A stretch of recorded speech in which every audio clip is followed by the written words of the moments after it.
Boa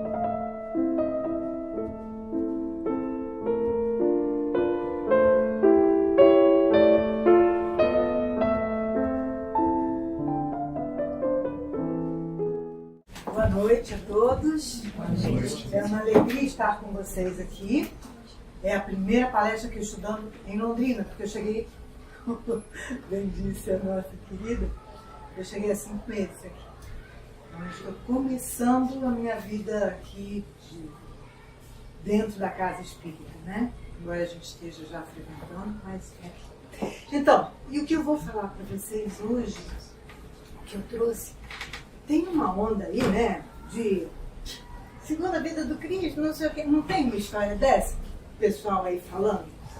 Então, hoje eu vou trazer à luz do Espiritismo essa vinda do Cristo, essa vinda de Jesus para nós. Bom, eu hoje vou trazer uma palavrinha diferente que eu também não conheci. Eu tenho usado, gente, não sei se vocês conhecem, esse evangelho maravilhoso.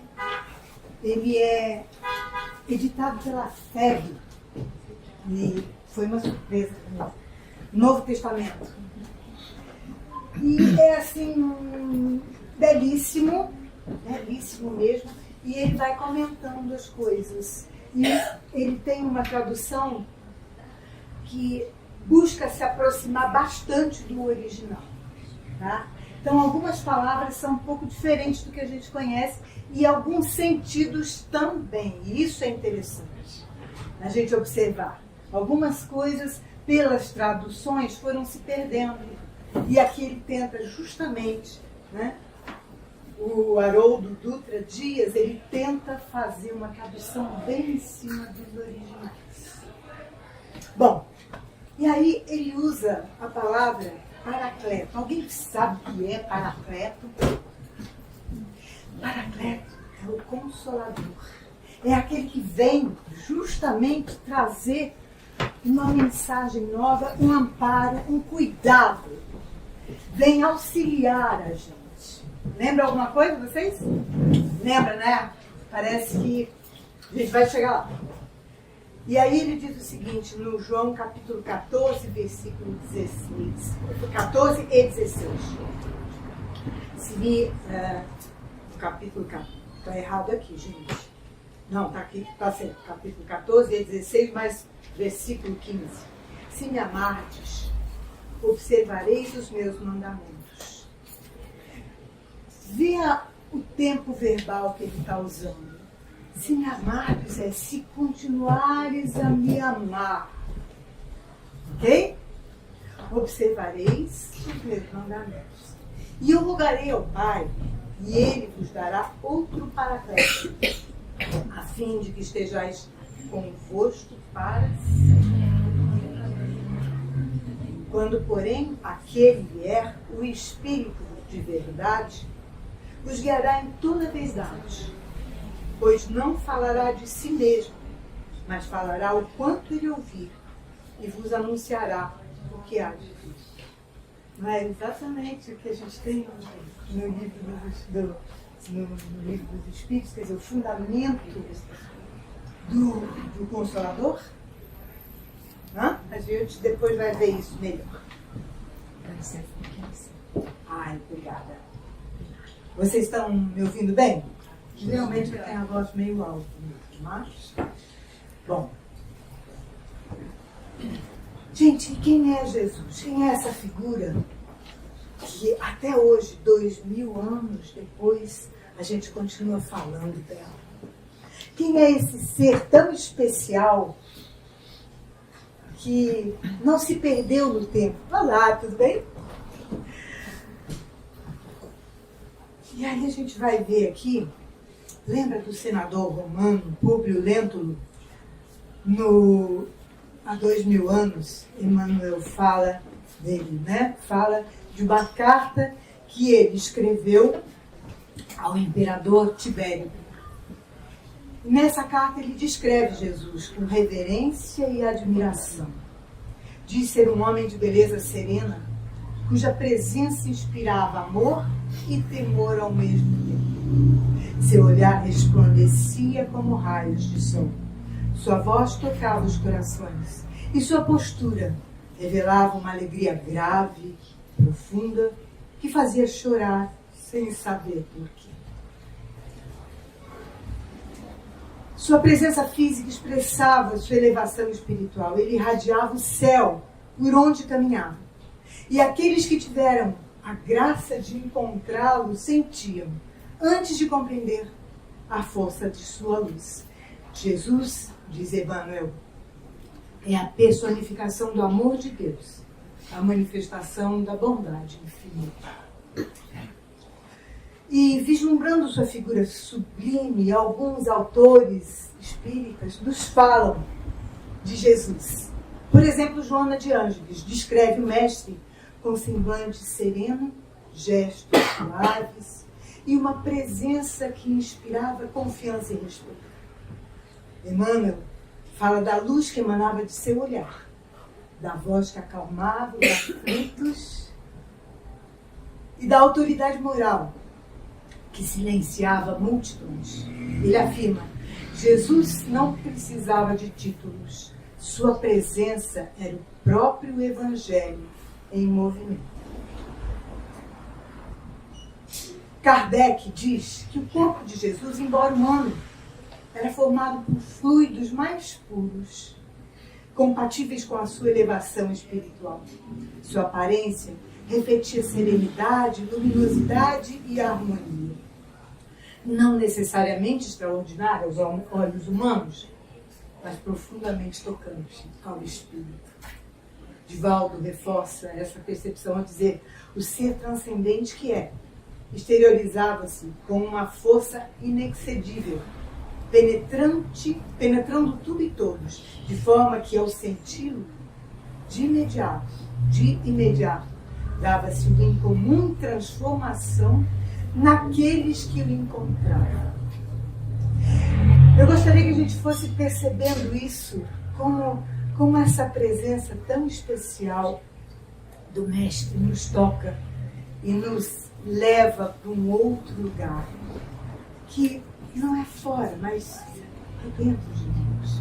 Nos leva para essa sintonia com Ele.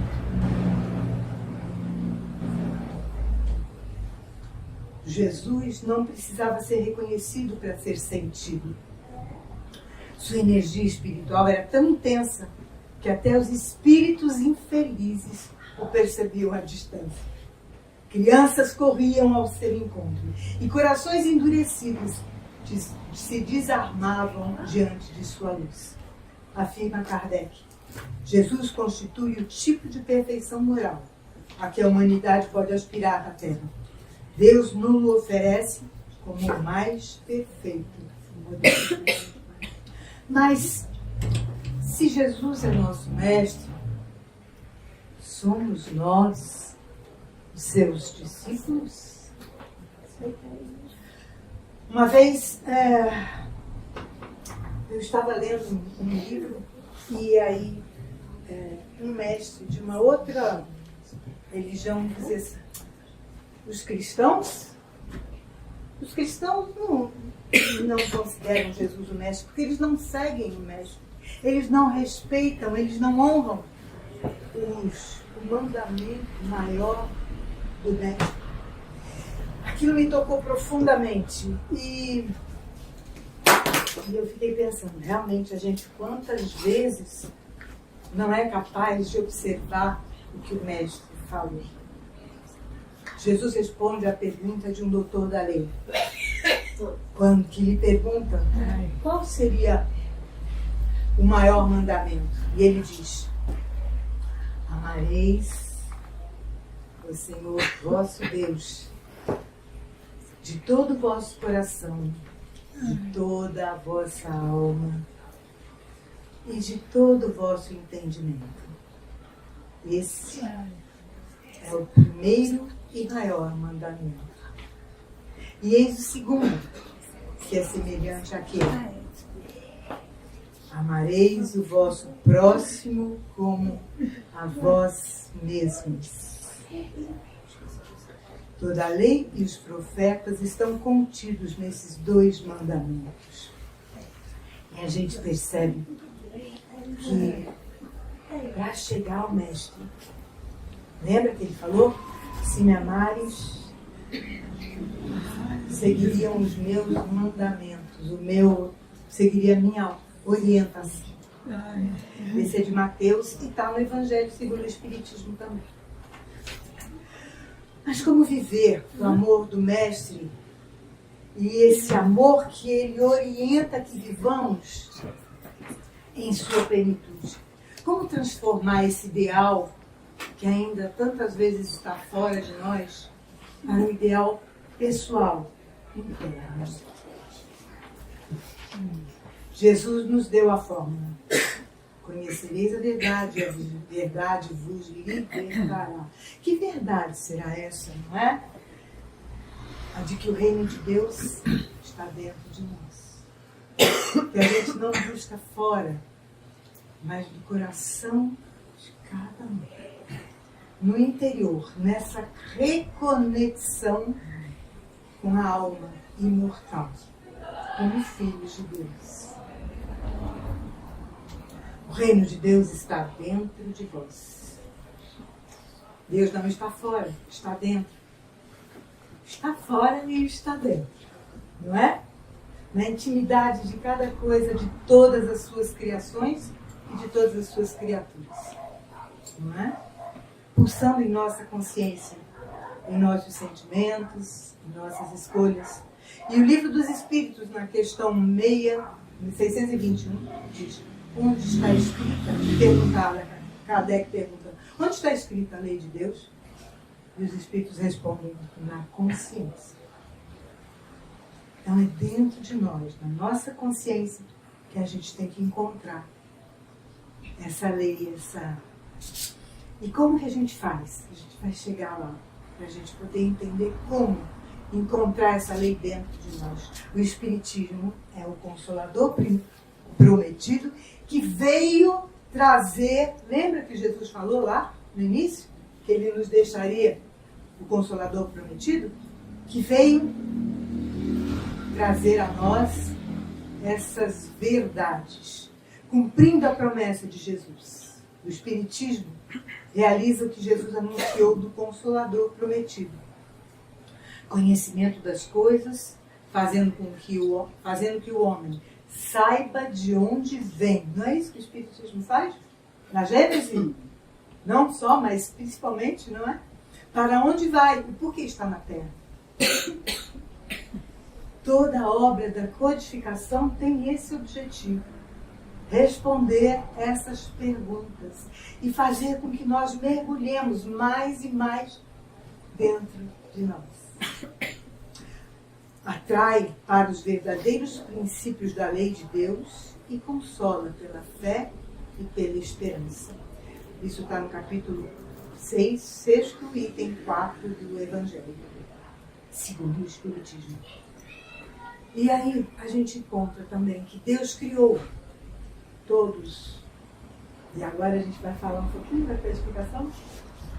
Deus criou todos os espíritos simples e ignorantes, mas lhes deu igual aptidão para progredir, segundo os seus méritos. O espírito progride, pouco a pouco, até atingir a perfeição. Os espíritos puros são reflexos da perfeição moral e começaram como nós, todos simples e ignorantes. Se o reino de Deus está dentro de nós, como empreender essa jornada interior com segurança e clareza de propósito? O que vocês acham? Como que a gente pode, Liada, empreender essa jornada para dentro de nós mesmos? A prece é uma delas, não é? Não é? O que mais? As ações que nos conduzem ao outro, né? O amor que nos conduz ao outro. O que mais? o estudo, mas preparando-nos para a vinda do Cristo dentro de nós, porque Ele já está dentro de nós, nós ainda muitas vezes não o percebemos porque envolvidos com o mundo físico, envolvidos nas tarefas do dia a dia, a gente acaba valorizando, assim como o mar, mais nas atividades mundanas, não que sejam ruins, mas do mundo, em detrimento das atividades espirituais. Quantas vezes eu me reprovo e me percebo dessa forma, né? Em vez de a gente sentar, por exemplo, e orar e meditar. E meditar, a gente vai fazer as coisas que tem que fazer, imaginando que assim a vida vai fluir, né? Tá certo. A gente está no mundo físico e tem que trabalhar mesmo, né? E tem que trabalhar para trazer ordem no lugar onde a gente vive também. Mas o dia tem 24 horas, não é? E aí, então, tem um livro muito interessante do projeto Manuel Filomeno de Miranda, que chama-se Consciência e Mediunidade. E nesse livro, ele fala exatamente, é ele perguntado como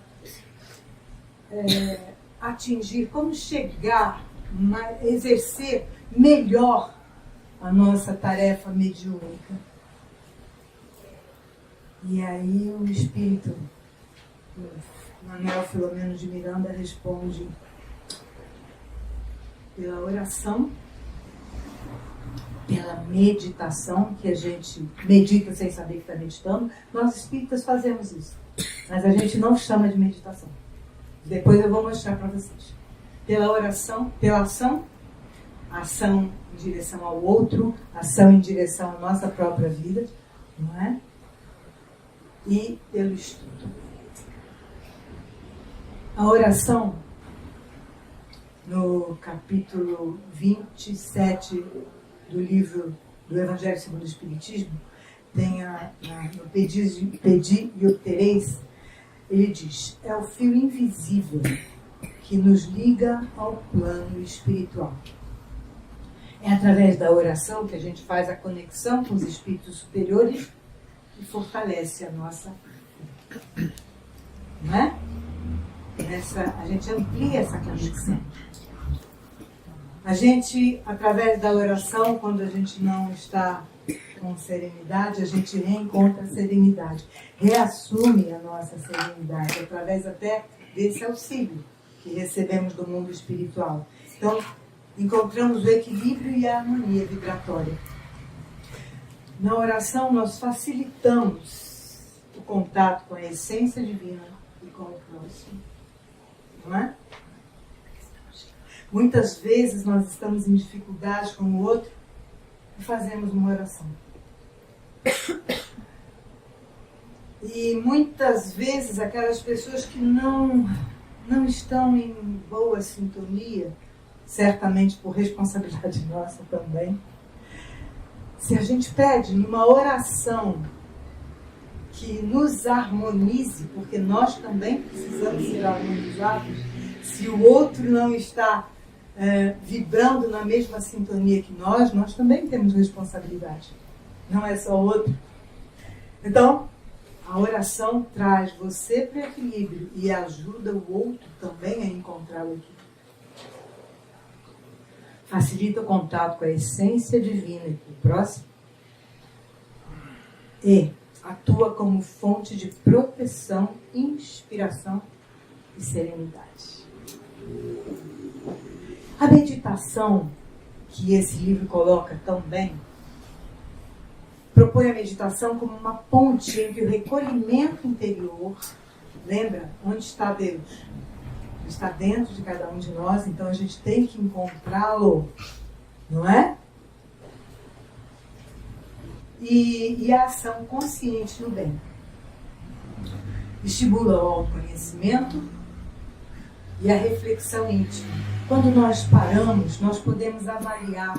E tem alguns, em vários momentos, que nos sugerem isso. faz uma avaliação de tudo que você fez durante o dia. Presta atenção e avalia aquilo que foi bom e que não foi bom. Somente através do recolhimento a gente consegue fazer isso. Se a gente continua no mundo sem essa parada, a gente não consegue encontrar, se avaliar, se perceber.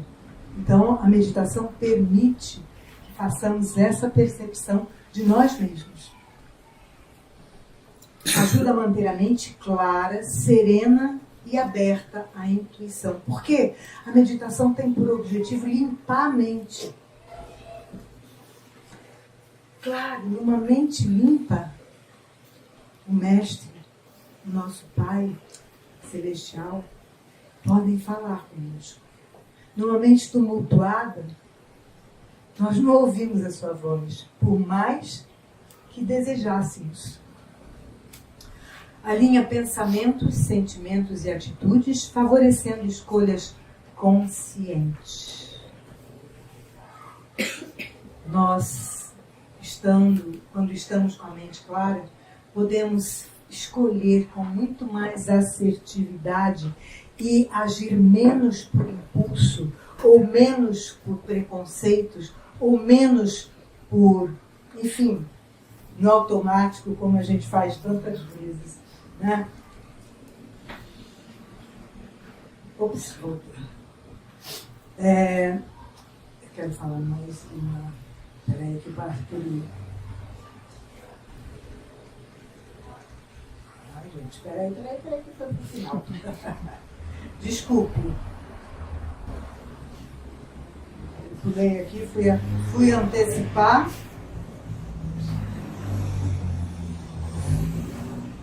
Desculpa aqui.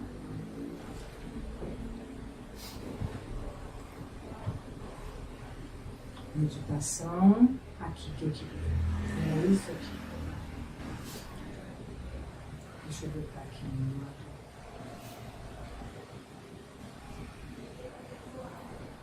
Foi. O termo meditação não aparece diretamente na codificação, nós sabemos disso. Mas o conceito sim. Quando que ele aparece? Quando sugere a interiorização e o silêncio no Livro dos Espíritos, a pergunta 772, que afirma que o silêncio é útil, pois no silêncio põe em prática o recolhimento. O espírito se torna mais livre e pode entrar em comunicação conosco, com os espíritos superiores. De forma íntima e oração reflexiva, o Evangelho segundo o Espiritismo valoriza o recolhimento e a introspecção como caminhos para a transformação moral. Produz o domínio do pensamento, a vigilância mental e o direcionamento para o bem são práticas compatíveis com estados meditativos. Promove a sintonia vibratória. No Livro dos Médiuns destaca que o médium deve manter-se em sintonia com os espíritos elevados, algo favorecido pela serenidade e concentração. Agora a gente vai para a ação. A ação é o campo onde o amor se torna visível, onde nós conseguimos desenvolver a prática da caridade. Né? A prática da caridade é uma ação, onde a caridade se manifesta não como obrigação, mas como expressão natural da consciência desperta. Uma consciência amorosa, lembra, amar ao próximo como a ti mesmo. Qual é a condição? Primeiro o amor a Deus, depois o amor a si mesmo, porque se reconhece como filho de Deus, e depois você reconhece a filiação divina no outro. E, portanto, você ama o outro, não por obrigação, mas porque você reconhece nele o próprio Cristo, como reconhece em você. Certo? Ok? Ou não? Certo?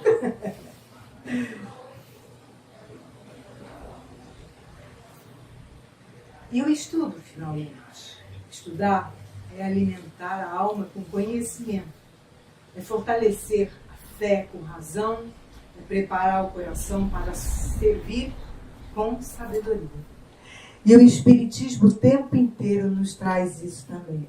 Estudo, estudo, estudo. Né? Por isso a gente tem tantas palestras, tem tantos grupos de estudo das obras básicas, não é? É a luz que dissipa as sombras da ignorância, o estudo. Amplia a compreensão dos princípios espirituais sobre si mesmo. A gente descobre, através do Espiritismo, quem somos nós e o que estamos fazendo aqui, de onde viemos e para onde vamos. Né? Fala para nós desse destino, que é ser espírito puro.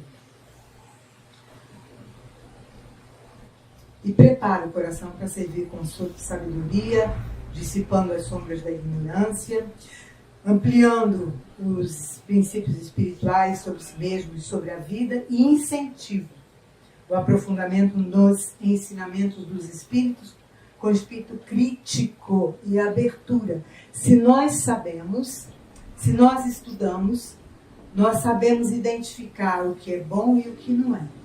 Nós sabemos identificar, inclusive, as ações do outro, as comunicações dos espíritos, mas porque temos conhecimento. Nós deixamos de receber qualquer coisa para ter um olhar crítico, porque conhecemos. Claro, é muita coisa, gente, mas quanto mais a gente conhece, mais a gente sabe que pouco sabe, né? Mas, ao mesmo tempo, a gente tem uma facilidade maior para identificar o que é bom do que não é.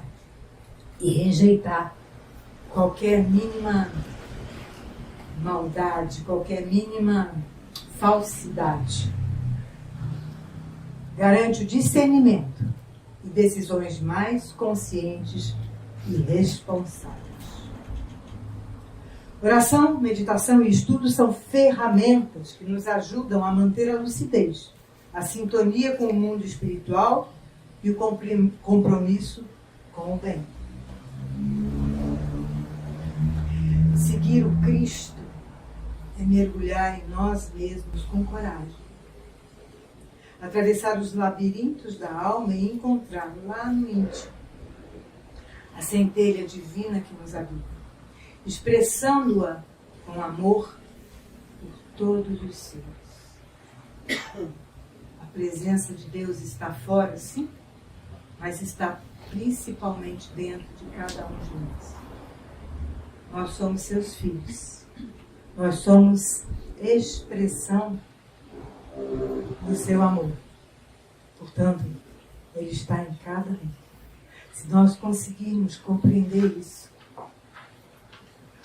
e perceber isso, nós seremos muito mais amorosos conosco mesmo e com o outro.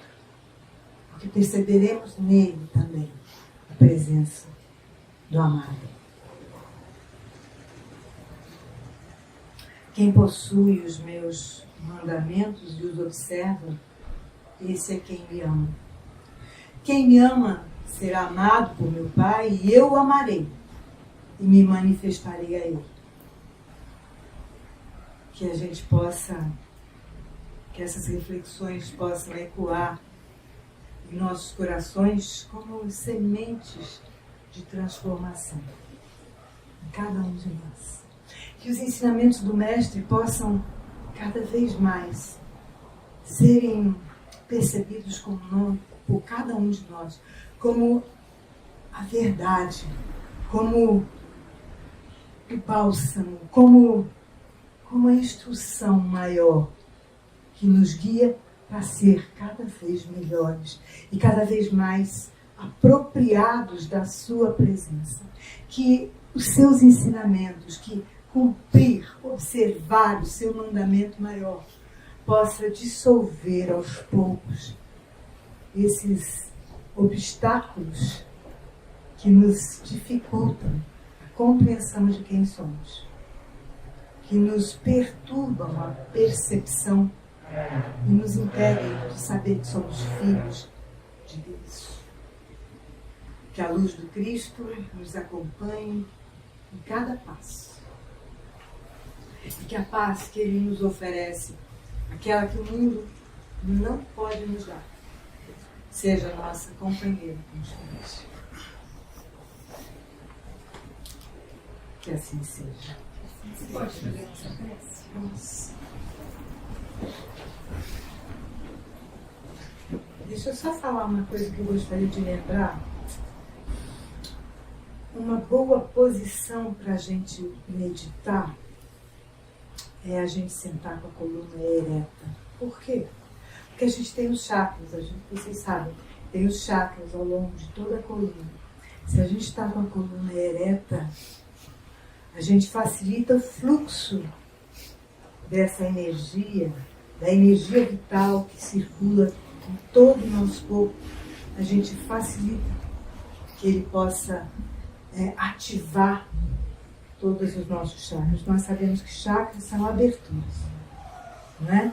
Para cada esfera de manifestação, para cada nível, a gente tem uma abertura, um chakra diferente, não é? E a gente então focando no coração. Vocês sabem por que no coração? Por que o coração, a gente fala, o mestre fala, tem aquele coração dourado, né, do mestre, se fala do coração do mestre. Primeiro lugar que a alma se uniu ao óvulo foi exatamente onde depois se desenvolveu o primeiro órgão do nosso corpo, que é o coração. Então o coração é a sede da nossa consciência de Deus, de consciência divina. Por isso que a gente, quando medita, busca o coração. Por isso que quando a gente reza com o coração. Por isso que quando a gente ama com o coração. É a nossa porção divina que mais nos aproxima do amar.